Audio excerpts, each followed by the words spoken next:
compartilhar com vocês uma palavra esta manhã, e nós vamos ler este versículo de número 1 e 2, do livro de 1 Samuel, de capítulo número 22. 1 Samuel, capítulo de número 22, versículo 1 e 2. Depois, Mateus, a gente tem que dar uma olhadinha na caixa de som aqui do lado. Eu vi que ela não está funcionando. Mas vocês estão ouvindo aí, né? Dá para ouvir. Beleza. Na hora do culto, né? Depois, senão eu esqueço. Eu passei ali, agora eu vi que estava desligado. Coisa de pastor, gente, não leva. Diz assim: Davi retirou-se dali e escapou para a caverna de Adulão. Quando seus irmãos e toda a casa do seu pai souberam disso, desceram ali para estar com ele. Agora preste atenção no versículo de número 2. Ajuntaram-se a ele todos os homens que estavam em aperto, todos os homens endividados e todos os amargurados de espírito. E ele se fez chefe deles, líder deles. Eram com ele uns 400 homens. Amém? Eu queria compartilhar com vocês esta manhã uma palavra que Deus tem ministrado ao meu coração, e eu colocaria o título dessa palavra: Os habitantes da caverna. Quais são os seres que habitam em cavernas? Né? E interessante que, no começo da meditação dessa palavra, eu comecei a identificar alguns seres que habitam nas cavernas, e alguns aspectos de pessoas que habitam nas cavernas, e comecei a escrever já o que o texto diz, de que tipo de gente que habita em caverna, mora em caverna. E quase no final da meditação, Deus falou comigo: coloca você também. Eu falei: calma, Deus, eu vou pregar para o pessoal, não é para mim. E o Senhor disse: coloca você aí também. E aí no final dessa palavra eu vou dizer o porquê que Deus falou para me incluir os habitantes da caverna. Bom, interessante que esse momento em que, para que nós possamos ter um contexto dessa palavra, Davi tinha sido escolhido por Deus para ser o próximo rei de Israel. O primeiro rei, Saul, havia sido rejeitado por Deus porque aborreceu a Deus, virou as costas para Deus, deixou o orgulho subir no seu coração, deixou a vaidade subir no seu coração, várias coisas ele errou. Tocou em coisas que não deveria tocar, mexeu com coisas que não deveria mexer, desobedeceu às instruções que o profeta, que Deus tinha dado a ele. Então, por vários motivos, Saul, o primeiro rei de Israel, havia sido rejeitado por Deus. E Deus então envia, o profeta Samuel a ungir Davi como próximo rei de Israel. Um jovem ainda, mas entre a unção de Davi para ser o próximo rei, até a coroação de Davi, ele assumir o reinado de Israel, houve um período de grandes conflitos, aonde Saul ainda permanecia sendo o rei de Israel, mesmo sem o aval de Deus. E neste interim, entre a unção e a coroação, ele começou a sofrer perseguições, porque Saul desconfiou que realmente Deus tinha um propósito com Davi, e que Davi estaria no lugar dele. Saul não queria abrir mão do poder. Então Saul começa a ter inveja de Davi, e começa a perseguir Davi, mesmo Davi sendo fiel a Saul, e permanecendo fiel a Saul, seu rei, mesmo debaixo da perseguição.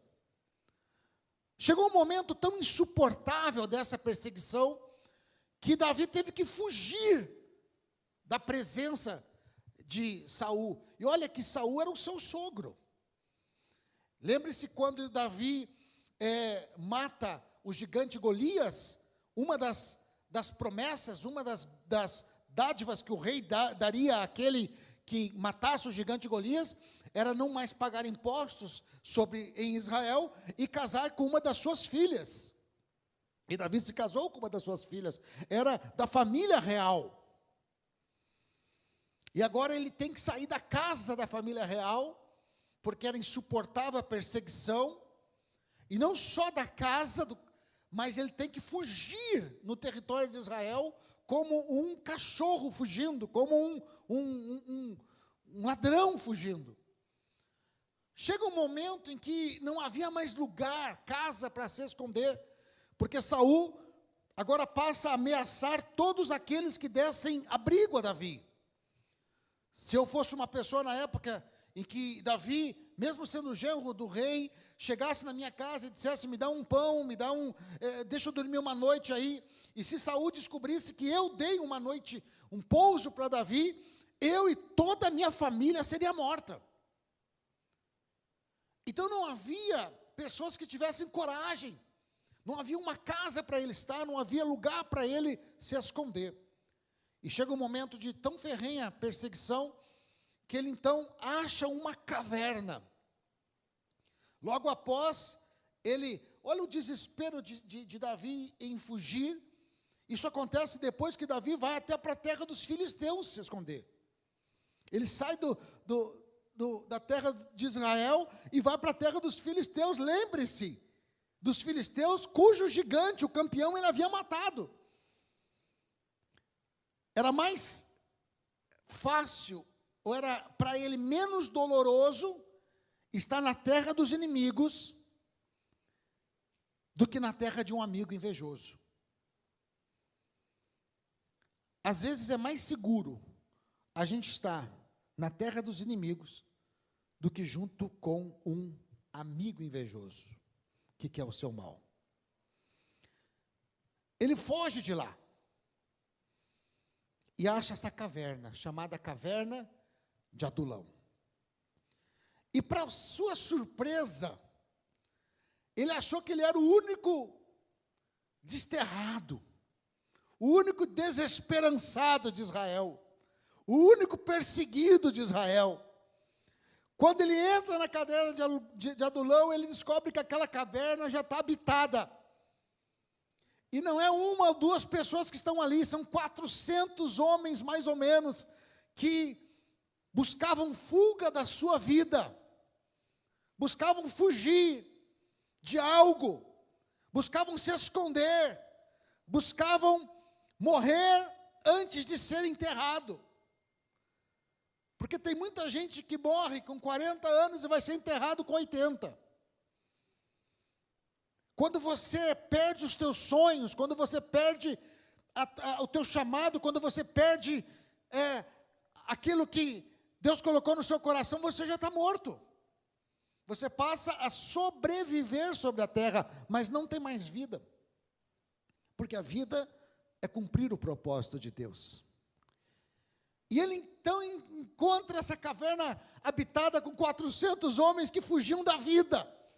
Fugiam de algum tipo de perseguição, fugiam talvez da sua própria existência, pessoas talvez deprimidas, pessoas que foram traídas, pessoas que foram decepcionadas, pessoas que, quem sabe, que cometeram crimes, pessoas que estavam com culpa. O texto vai descrever 3 tipos de pessoas que estavam ali. Primeiro, homens que se achavam em aperto. Depois, homens endividados. E terceiro, o texto bíblico diz que homens amargurados de espírito. E quando eu compartilhava com o Senhor essa leitura novamente, eu comecei a descobrir que existem cavernas também espirituais no nosso tempo. Como é fácil nós nos colocarmos em cavernas e passarmos a ser habitantes de caverna, mesmo morando ou mesmo habitando em sociedade. E quem sabe nós não nos colocamos entre esses 3 aqui. essas três qualidades de pessoas, porque pessoas que habitam em cavernas são pessoas que não vão conseguir prosperar. São pessoas que não vão conseguir sair à frente, são pessoas que não vão conseguir realizar os seus sonhos, são pessoas que deram um hiato na sua vida. É como se alguém dissesse: para o mundo que eu quero descer. São pessoas que talvez, por um motivo ou outro, pararam os seus projetos. E a primeiro tipo de pessoa que a Bíblia diz são aqueles que se achavam em aperto. Ora, pessoas que se acham em aperto, o que o texto quer dizer sobre pessoas que se acham em aperto? O que nos aperta não é a questão financeira, porque depois vai dizer os endividados, um outro tipo. É a questão da angústia da alma. A angústia vai ser descrevida, né, pela área da psique como um estado emocional paralisante, no qual se misturam a ansiedade, o medo sem causa, a sensação de perigo e o vazio existencial. Angústia é aquele nó na garganta, é aquela vontade de chorar constante, aquele choro seco. Pessoas angustiadas, pessoas com a alma apertada, achavam-se em aperto. O que é que tem levado uma geração a ser uma geração angustiada? Um estado emocional que paralisa, que mistura ansiedade com medo sem causa, e uma sensação permanente de perigo, junto com vazio existencial.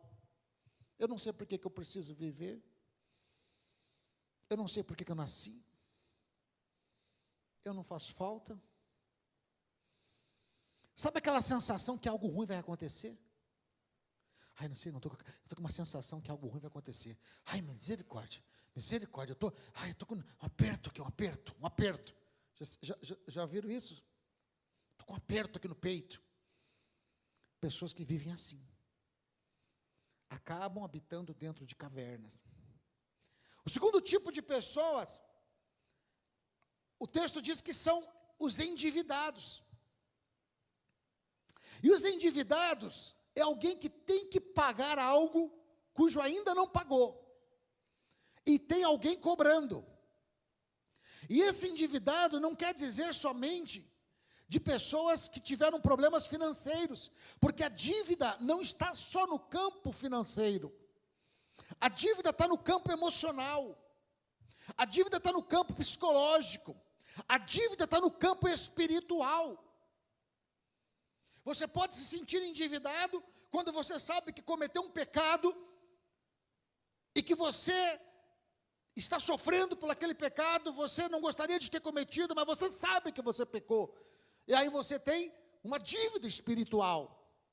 Você também tem uma dívida emocional quando você sabe que você cometeu algo, você proporcionou um abandono, você proporcionou uma quebra de uma aliança, você proporcionou uma traição, você proporcionou um engano, você proporcionou algo, e agora ficou uma dívida emocional.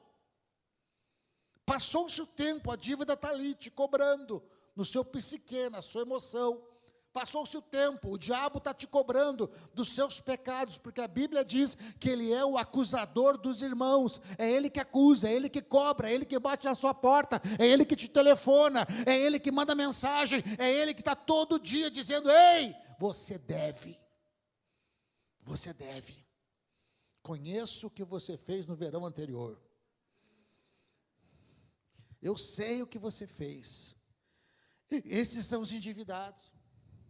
Não é só a dívida financeira. Eu não lembro nem quem foi a pessoa, e não importa, que bom que eu não lembro.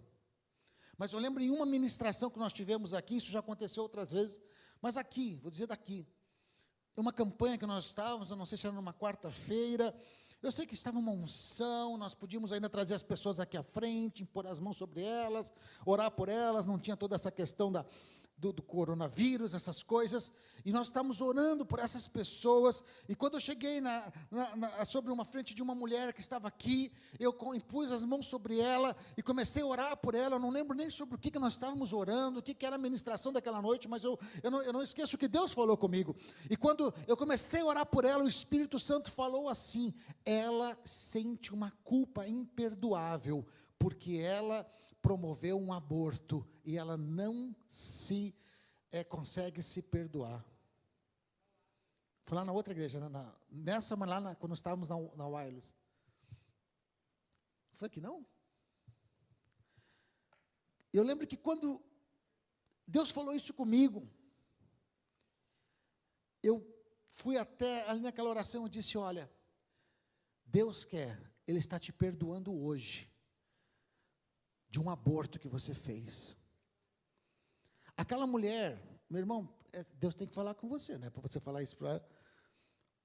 Aquela mulher, naquela hora, foi uma libertação tão grande. Ela chorava tanto, porque ninguém sabia, mas Deus sabia. E o pior é que o diabo também sabia. E o diabo acusava ela de dia, de noite. Ela vivia numa caverna emocional por causa da culpa de um erro do passado, de ter promovido a morte de uma criança no seu ventre. E naquele dia, ela conheceu o perdão de Deus sobre a vida dela, e ela foi liberta.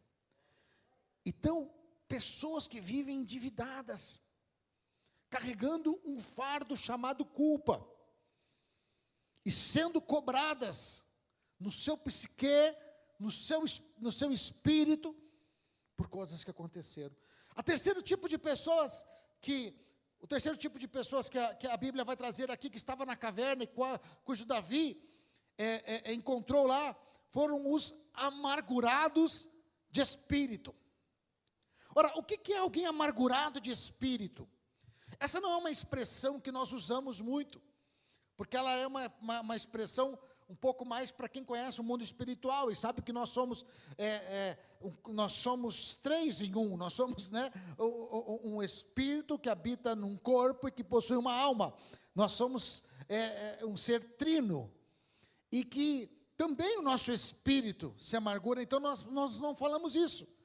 Nós vamos conhecer essa expressão amargurados de espírito com as pessoas amarguradas, as pessoas decepcionadas, pessoas que a amargura é a presença de um grande ressentimento, pessoas que deixaram a sua alma por algum motivo ser intoxicada, e essas pessoas então, elas se tornam pessoas amargas, elas se tornam pessoas que deixaram essa decepção entrar, esta frustração entrar, e aí elas se tornam pessoas amarguradas de espírito. São pessoas que têm uma forte capacidade de contaminar o ambiente negativamente. Elas não só vivem um inferno, a qual a sua alma produz para elas, um alto inferno, mas elas também têm o desejo de fazer com que todo o ambiente que elas estão também se torne um inferno.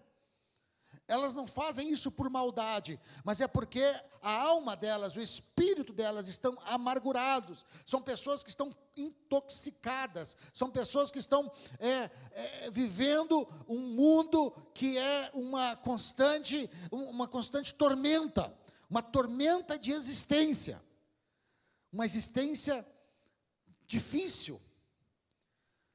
E o texto diz que essas pessoas amarguradas, elas estavam ali. Agora, não ache que porque nós estamos em uma igreja, nós estamos isentos de ter no nosso meio, ou quem sabe nós nos identificarmos como algum desses três tipos de pessoas: angustiados, culpados ou amargurados. Eu conheci muitos crentes, 30 anos dentro da igreja, amargurado. Amargurado porque o pastor não deu a oportunidade há 25 anos atrás. Amargurado porque queria casar com fulano e o fulano casou com outro. Angustiado porque, apesar de ter a religião, não consegue confiar em Deus, descansar em Deus. Endividado porque, mesmo sabendo que o sangue de Jesus nos limpa e nos purifica de todo o mal, não consegue se livrar da culpa de algo que aconteceu no seu passado. Não é difícil acharmos pessoas dentro da igreja, morando em uma caverna. Em uma caverna. Agora, interessante, e já indo para o final dessa mensagem, dizendo por que Deus falou comigo, e me colocou na caverna e eu achei que não estava lá, é que esses homens tiveram um contato com Davi, e o texto termina assim: e Davi se fez líder deles, chefe deles. Esse é o tipo de gente que Deus deu para Davi, para ele começar a reinar. Eu vou ver se você tem a unção mesmo para liderar. Antes de pegar o palácio, pega essa batata quente aí. Se você passar pela caverna e liderar na caverna, você pode liderar no palácio. Tem gente que quer liderar no palácio, mas não consegue liderar na caverna. O primeiro teste de liderança de Davi foi esse. Deixa eu ver se você vai ser rei de Israel. Você acha que eu vou colocar o meu povo na mão de outra pessoa e cometer o mesmo erro que eu cometi com Saul? Não. Esse é o tipo de povo que você vai começar a liderar. Se você liderar eles bem, você está pronto para ser rei em Israel.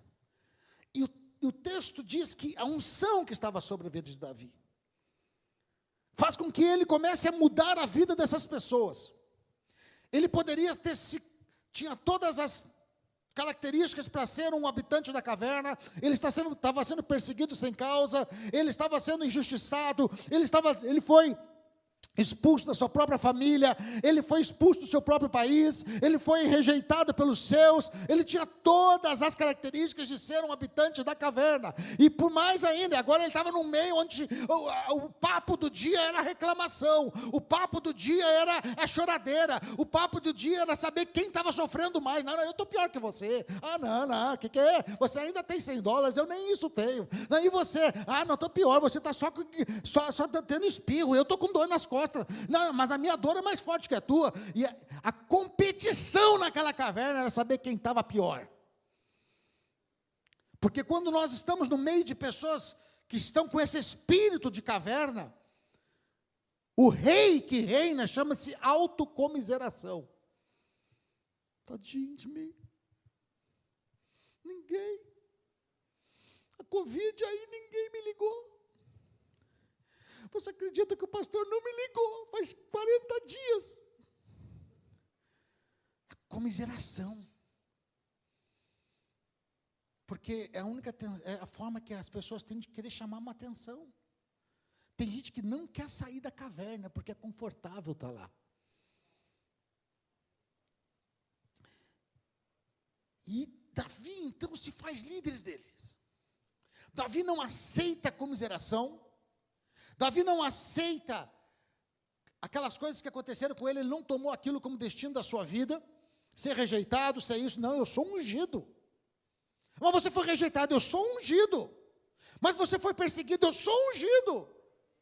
Mas você, tentaram te matar, mas eu sou ungido. Mas a tua família te abandonou, mas eu sou ungido de Deus. E se Ele disse que vai acontecer, vai acontecer. Eu não vou abrir mão do meu chamado, eu conheço o meu Senhor. Ele já me ajudou a matar um urso, já me ajudou a matar um leão, Ele já me ajudou a derrubar um gigante. Ele é comigo e Ele vai ser comigo lá no palácio, aqui na caverna, onde eu estiver. Uma voz destoou no meio da caverna, ecoou lá dentro. E todo mundo veio ver quem é que está falando diferente aqui. Esse cara aí. Ele está pior que todos nós aqui, porque nós estamos aqui, ninguém quer nos matar. Se Saul chegar aqui, morre todo mundo. Mas como é que ele está tão assim? Porque ele disse que tem uma unção. E as pessoas começaram a se aproximar dele. E a unção foi mais forte do que o pessimismo. E ele começou a mudar a vida daqueles homens. E olha só o que diz o texto, lá em 1 Crônicas, e nós já estamos indo para o final. 1 Crônicas, capítulo 12. Olha o que diz o primeiro versículo, quando fala assim, o texto do capítulo é: outros guerreiros de Davi, onde está falando dos valentes de Davi. Já ouviram falar dos valentes de Davi?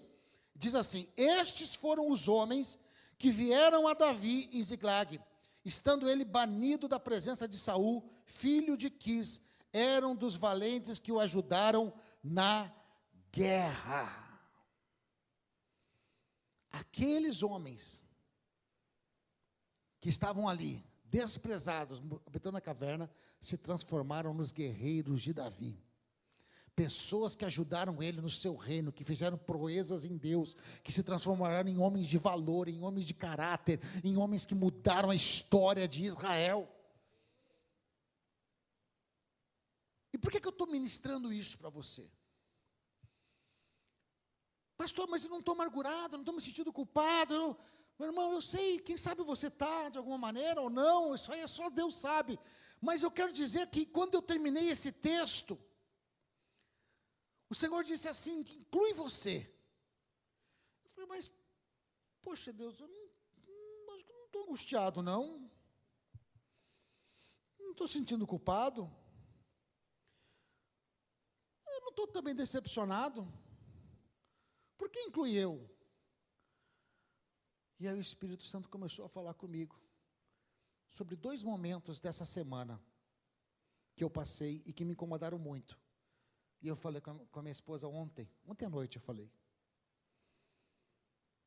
O primeiro momento foi que eu estava com um amigo, e um amigo me fez uma pergunta, e disse assim: se você tivesse agora toda a condição financeira, quais são os seus projetos espirituais?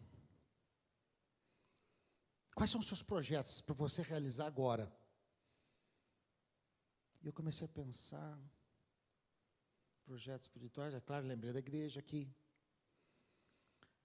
E comecei a pensar, comprar o terreno aqui do lado, né? Acabar de pagar esse prédio, acabar de pagar ele, quem sabe comprar o terreno de trás, abrir a igreja. Só que aquilo me incomodou muito. Mas eu fiquei, quais são os projetos espirituais? Quais são os projetos espirituais?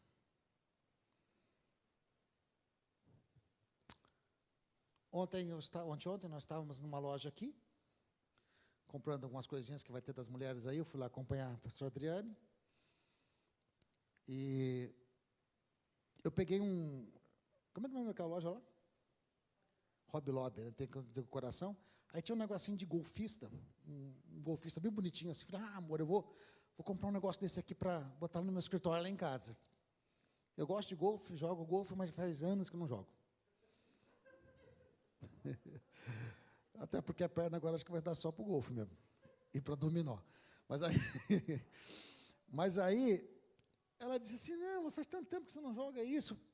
Pega alguma decoração que como é que tem a ver com você. E eu procurei aquela loja. Tem a ver comigo. Bom, se fosse um fast food, seria rápido, né? De achar alguma coisa. Mas uma loja de decoração, o que tem a ver comigo? Parece ser bobo, gente, mas essas 2 coisas ficaram na minha mente. E Deus fala com a gente assim. E quando eu preparava essa palavra aqui, Deus falou, te coloca na caverna. Eu falei, mas por que, Senhor? Não estou amargurado, não estou... Te coloca. Porque quando te perguntaram quais eram os teus projetos espirituais, você esqueceu. Que você me falou que um dia queria fazer um filme. Você esqueceu que você gostaria de fazer um filme, não como ator, mas produzir um filme. Você esqueceu que você tem um projeto de levantar algo na área do louvor dentro da embaixada. Você esqueceu aquele projeto que você quer fazer na Europa. E se você esqueceu, é porque você está na caverna. E se você não crê nisso, é porque você está na caverna. E se você não sabe o que tem a ver contigo, é porque você está na caverna. Se você não sabe o que te motiva, e o que te faz levantar, o que te faz crer em algo maior do que você, é porque você está na caverna. Porque a caverna é lugar de refúgio, de fugir do propósito, de fugir do que a vida está esperando você fazer. A caverna é um lugar onde a gente foge para não estar de frente com aquilo que nós sonhamos e sabemos que temos que pagar um preço para alcançar. E eu disse: Senhor, é verdade. Essas duas respostas minhas, querer um golfe, um taco de golfista, e não saber responder imediatamente quais são os grandes projetos que o Senhor colocou no meu coração e que um dia eu pedi para mim fazer, é porque eu já estou querendo me aposentar com 50 anos, eu estou na caverna. Eu preciso sair da caverna. Vocês estão entendendo o que eu estou falando? Eu estou falando uma coisa íntima minha, gente. Você fala: pastor, você é um homem de fé, está aqui, faz campanha, faz isso, faz aquilo. Meu irmão, isso é tudo bênção, meu irmão. Mas não tá, tem muito mais coisa que Deus quer fazer. Ah, mas o senhor se acha, mas eu não sou assim. Se eu tiver que crer em um Deus grande, eu prefiro crer no grande. E eu vou sair da caverna, e nós vamos buscar, e nós vamos realizar, e nós vamos fazer, e o Senhor vai trazer. E eu sei que Deus tem algo para você nessa área. Quem sabe o seu trabalho, o seu dia a dia te colocou na caverna. Mas eu já ganho um bom dinheirinho, pastor, está tranquilo. Mas quem sabe não é isso, Deus quer te dar muito mais. Mas você está na caverna. Quem sabe você está acomodado em um lugar, e você acha que o lugar é confortável, porque tem bastante gente reclamando mais do que você. Você até não reclama tanto. Ah, meu irmão, então se você tem lugares onde só tem gente reclamando do seu lado, esse lugar chama-se caverna. Você tem que estar num lugar onde tem gente projetando coisas grandes do seu lado. Gente, você tem que ser o menor sentado na mesa. Já viu falar isso? O menor sentado na mesa. Senta na mesa: qual é o teu sonho? Meu sonho é ir para a Lua. Qual é o teu sonho? Para Júpiter. Qual é o teu sonho? O meu voltar para Minas. Calma, calma. Tem nada contra Minas. É que esse aqui mineiro eu sempre acerto, né? Dizem que dá, se der um chute na moita aqui nos Estados Unidos, cai 3 mineiros, né? Mas já está cheio de gaúcho, paulista, carioca. Tem carioca aqui? Olha, os cariocas estão invadindo. Tem goiano? Ó, uma goiana lá, uma goiana aqui. Agora vai ter todos os estados, vai acabar o culto. Vamos ficar em pé então, quero orar para você. Quero orar para você. Está habitando na caverna? Será que a gente não está na caverna também? Será que a gente não está na caverna da língua? Ah, mas eu consigo viver bem sem falar o inglês. Tem gente que fala muito pior que eu. Será que a gente não está na caverna do chamado? Será que a gente de alguma maneira não está na caverna? A unção passava pela caverna, mas a caverna não era o destino. O palácio era o destino. O reinado era o destino. E se nós vamos de algum momento passar pela caverna, é só para tirar as pessoas de dentro da caverna. É só para influenciar aqueles que estão na caverna. É só para dizer: ei, aqui não é o nosso destino. O nosso destino está lá fora. Nosso destino está lá, e fazer a vontade de Deus. Um bom negócio não é a caverna, não é o seu destino. Uma boa profissão não é o seu destino. Uma coisa confortável não é o seu destino. O seu destino é grande, porque o teu Deus é grande. Senhor, em nome de Jesus, eu oro por cada pessoa que está aqui. E eu oro por aqueles que de alguma maneira estão se sentindo culpados, ou trazem consigo uma culpa. Sente que tem uma dívida a ser paga. Quem sabe, Deus, essa culpa tem nos atormentado dia e noite. Mas Tu és um Deus que quita a nossa dívida, que já quitou a nossa dívida. Quem sabe há pessoas aqui, Senhor, amarguradas de espírito angustiadas, um aperto no coração, a ansiedade, o vazio existencial tem tomado a vida deles, Pai. Mas nesse momento, Pai, há uma palavra ecoando dentro da caverna: ei, nós temos um Deus que nos fez perfeitos e que tem um projeto na nossa vida. Vamos sair daqui e vamos conquistar, vamos guerrear. Oh Espírito Santo, vem sobre a vida de cada homem e mulher que está neste lugar. Que essa manhã o Senhor possa nos tirar da caverna como Igreja Embaixada Church. Que nós possamos sair da caverna ministerialmente. Que nós possamos sair da caverna, Senhor, do comodismo, Pai. Que muitas vezes, Pai, as facilidades desse país trazem sobre a nossa vida. Que nós venhamos a sair da caverna da língua. Que nós venhamos a sair da caverna, Pai, de relacionamentos que são suportáveis, mas não são o melhor de Deus. Que possamos realmente trabalhar para que esses relacionamentos sejam bênçãos, esses casamentos sejam bênção, e não somente suportáveis, Pai. Eu oro, Senhor, neste momento, Pai, por cada homem, cada mulher que está neste lugar.